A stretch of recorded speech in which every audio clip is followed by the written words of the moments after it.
Shri Shravan Kumar ji MLA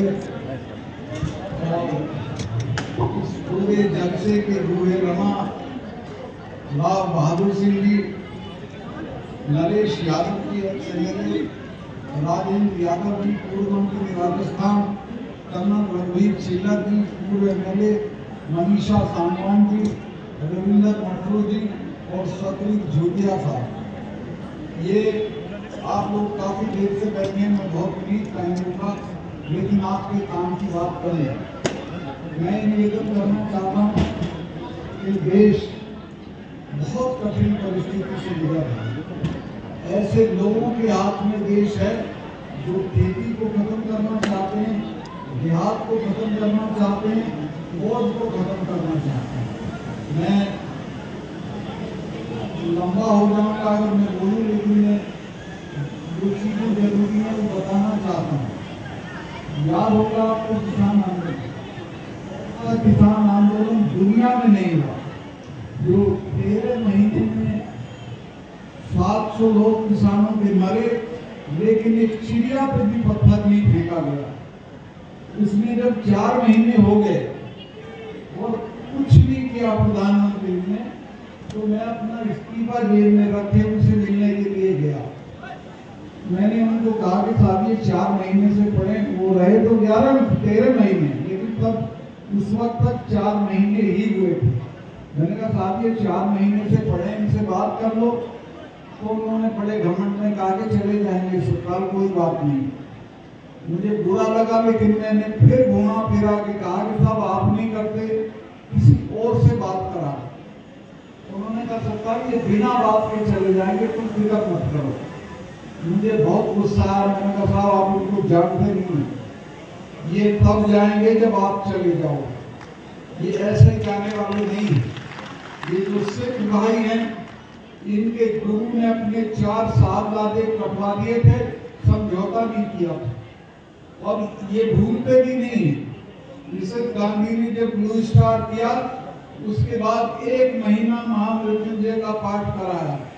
Arun Nehru मेरे दोस्त थे, उनके भतीजे थे। उन्होंने पूछा कि फूफी आप तो इस समय यकीन नहीं करती थी, तो उन्होंने कहा कि तुम जानते नहीं हो, जिसने इनका संबंधित छू दिया है वो जिंदा नहीं है, ये मुझे मारेंगे। उनको तो ये ऐलान था। फिर मैंने कहा ये तो सिखों का है, ये जो हमारे वाले हैं किसान, जाट है, यादव है, गुर्जर है, ये तो तीसरे महीने 6 महीने लाल किले पे चढ़े रहते हैं। इन कौमों से लड़ा नहीं जाता, इनसे बातचीत की जाती है, बातचीत करके चलता है। उस वक्त उनकी समझ में नहीं आया, वो हवा के घोड़े पे थे। 2 महीने बाद माफी मांग के कानून वापस लिए और ये कहा कि मैं एमएसपी भी लागू करूंगा, जो आज तक नहीं करी। और उसका नतीजा ये है कि अभी अगले महीने 13 तारीख से पंजाब के बहादुर किसान उस आंदोलन को दोबारा छेड़ने वाले हैं। और मैं आपसे वादा करके जाता हूँ कि उस आंदोलन में किसानों के लिए मैं अपनी पूरी ताकत लगाऊंगा।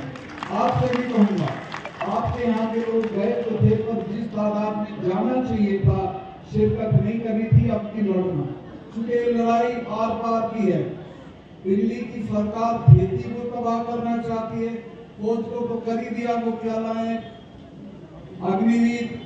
कौन 4 साल के लिए जान देने के लिए जाएगा? इन्हीं लाखों का। यहाँ से झुंझुनू तक हर गांव के बाहर एक शहीद की मूर्ति होती है। मैं तो लोगों से कहता हूँ, क्यों जाते हो हरिद्वार, क्यों जाते हो प्रयाग? असली जो तीर्थ स्थान है ये तो हमारे गांव हैं, जिनके बाहर शहीदों की मूर्तियां लगी हुई। शहादत भी हर गांव में, लेकिन अब उनको शहादत का भी मौका नहीं दे। 4 महीने के लिए कौन शहीद होने के लिए जाएगा? तो ये हमको देखना पड़ेगा, इसके खिलाफ लड़ना पड़ेगा। फिर जो हमारे बच्चे हैं, पढ़ाई के सारे स्रोत खत्म कर दिए, कोई अच्छे संस्थान नहीं रह गए। मैं रात साहब के यहाँ गया था तो मैंने पता किया, बहादुर सिंह जी के तो 40 संस्थान है। सबसे बड़ा काम है शिक्षा का, ये है असली काम। मैं आप लोगों को बताऊं कि इंग्लैंड में एक बार बजट पेश होगा, उस बजट में सारी मदों में कटौती की गई लेकिन शिक्षा की मद में कोई कटौती नहीं।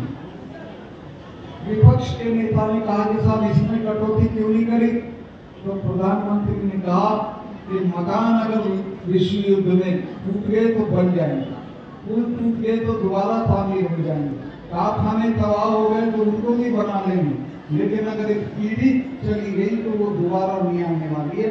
लिहाजा एक पैसा भी हम नहीं खाते, एक पैसा भी कम नहीं किया, क्योंकि उन्हें पता था।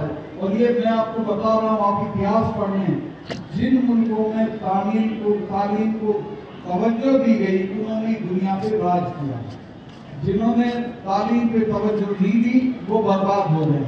तो अब हमारे यहाँ जो लोग तालीम के क्षेत्र में काम कर रहे हैं, मैं उनके लिए सर झुकाता हूँ और आपसे भी कहता हूँ कि क्या है ये 40-40 गाँव का काज करते हो, दहेज देते हो, दहेज मांगते हो, इसको बंद करो, अपने बच्चों को बढ़िया से बढ़िया जगह पढ़ने के लिए भेजो, अपनी बच्चियों को पढ़ने के लिए भेजो। अमेरिका की एक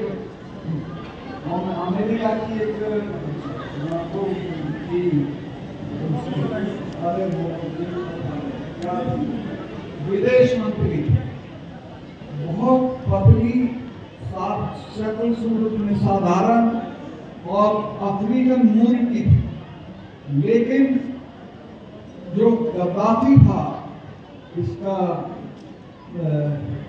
लीबिया का तानाशाह, जब वो मारा गया और बाकी लोग उसके दफ्तर में गए तो उनको एक डायरी मिली। उस डायरी में उसने लिखा कि मुझे सबसे ज्यादा आनंद तब आता है जब लिटिल कॉन्डियन एक छोटी सी कोंडालीजा राइस अरब शेखों को धमकाती है। अब मैं इसमें नील बात बताना चाहता हूँ कि कोंडालीजा राइस शेखों को इसलिए धमका पाती थी क्योंकि अमेरिका की विदेश मंत्री थी, और वो अमेरिका की विदेश मंत्री इसलिए थी कि उसकी तालीम बहुत अच्छी संस्था में हुई थी और वो पहले दर्जे में पास हुई थी। तो ये जो तालीम है, ये जितना एम्पावर करती, बच्ची को जितना ही दहेज तो उसको क्या ताकत नहीं है, ससुराल वाले खा भी जाएंगे। असली ताकत इनको देना है बढ़िया तालीम हो, अच्छे से अच्छी जगह पढ़ाओ, अगर लंदन में पढ़ाना है तो वहाँ पढ़ाओ। और मैं देख रहा था अभी हनुमानगढ़ में चला गया मैं, छोटे साहब मेरे से शिकायत की लोगों ने, यदि इनको समझाओ कि हमारे मास्क करेंगे, हाँ घर में 2 आदमी हैं और कोठी 15 कमरों की ठोकते हैं, ये झूठी चीज, ये कोई शान की चीज नहीं। मैं तो MP, MLA, मिनिस्टर, गवर्नर सब रह गया हूँ, अभी मेरे यहाँ जाओगे मैं 1.5 कमरे के मकान में रहता हूँ। कई बार तो लोग बीच होकर के अपने 4 आदमी तो 1.5 कमरे के मकान में रहेगा, हाँ मैं 1.5 कमरे के मकान में रहता हूँ। उसके मकान मेरी शान नहीं है, मेरी शान ये है कि मैं उस 1.5 कमरे के मकान के रुपए नरेंद्र मोदी से लड़ जाता हूँ। अगर मैं कोठी बना लेता, रुपया पैदा कर लेता, Incoming voice call from Ravi Kumar Gulad. और क्या क्या चीज आ गई है, उसे कुछ नहीं मिला। Incoming voice call from Ravi Kumar Gulad. मैं Kashmir Incoming voice call from Ravi Kumar Gulad. सामने 2 फाइल्स आई जिनमें दोनों में 1.5 crore Incoming voice call from Ravi Kumar Gulad. Incoming voice call from Ravi Kumar Gulad. Incoming voice call from Ravi Kumar Gulad.